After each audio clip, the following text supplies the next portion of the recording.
Greetings, welcome back to my channel. This is the final follow-up video to my Spectra D100 build. Everything went pretty much flawlessly. I forgot to hook up a SATA cable to one of the SSDs, no big deal. I wasn't sure about the graphics card because it was untested, but I got it from a graphic designer down in the Pearl district. So she said she was just trading up. That worked out great. I didn't repaste it, but the temperatures on it after a full load in Cinebench and some other things, yeah, it's fine.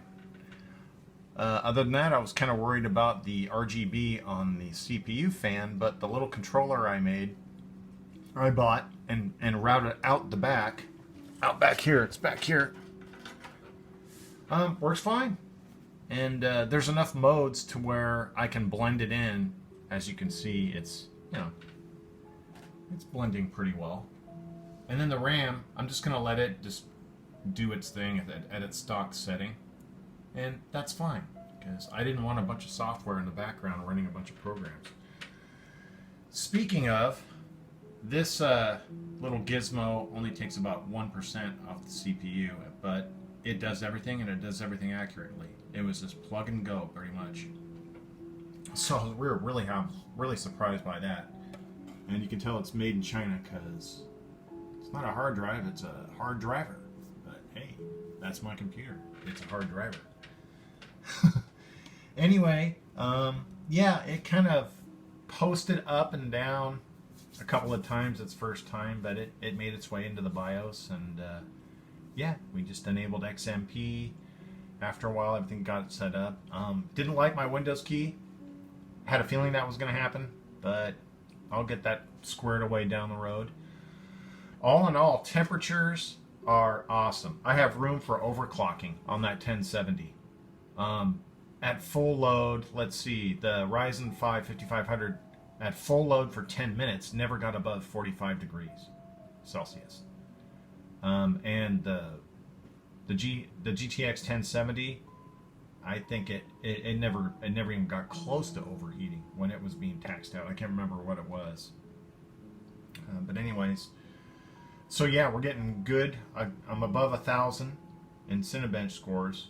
All in all, I'm pretty happy with this. I'm going to take apart the back of the case and do a little bit more routing.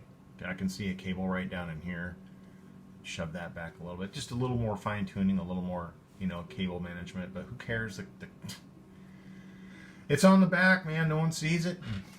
Now, the only other thing I might have done differently was this, the power cable for the graphics card, but since the fans are down here, I didn't want it getting in the way, and the graphics card has kind of heating priority. I'm not worried about the CPU because it's that cooler is awesome, and the 5500 doesn't really heat up all that much, so it's fine. So just that one cable kind of in the way, and it's turned anyways. Yeah, the only other option was to bring it up out of the bottom and to plug it in right here, and I wanted that space down here all nice, and I wanted that pillow of air for that graphics card. So yeah, and got the two exhaust fans on top.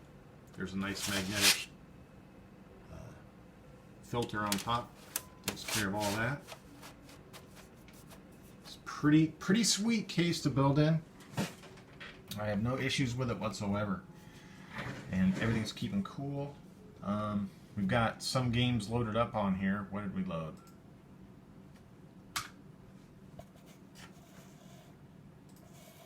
Ooh, we got Star Wars Squadrons Dirt 3 Complete. That came from the old PC. Star Wars Jedi Fallen and Destiny 2. I have yet to try all those out. Marcus tried Star Wars, and we're getting like 170 something frames per second, so that's pretty sweet. So yeah, all in all, man, I spent Christmas Day putting it all together, and Marcus came over the following day, and we did all the other stuff. I just had him check all my connections, and it's been so long since I've done it. Cable routing was, I had to mount there's some wires coming off of that CPU fan. There's another one that goes out, so that's wired all up in there and goes out the back. So a little wonky, but it works.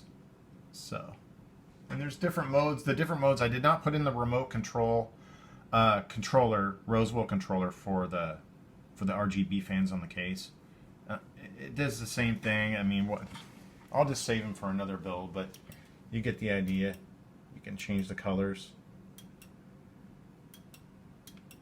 with a button. I may put the one with the remote in. Off. And then back to that. Anyway, yeah. Pretty sweet. Very happy with it. Now it's time to just tax the hell out of it. See what kind of frame rates I get. But like I said, Star Wars is running about 174 frames per second. Counter-Strike. I got to get some Counter-Strike on here.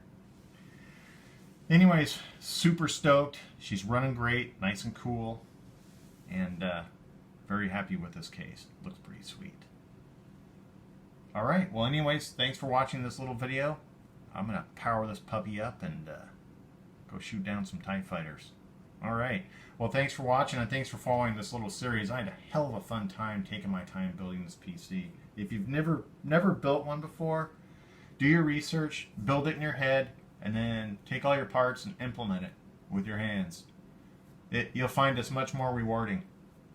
And if you do it on a budget build, it's even more fun, because you can just throw money at a computer all you want.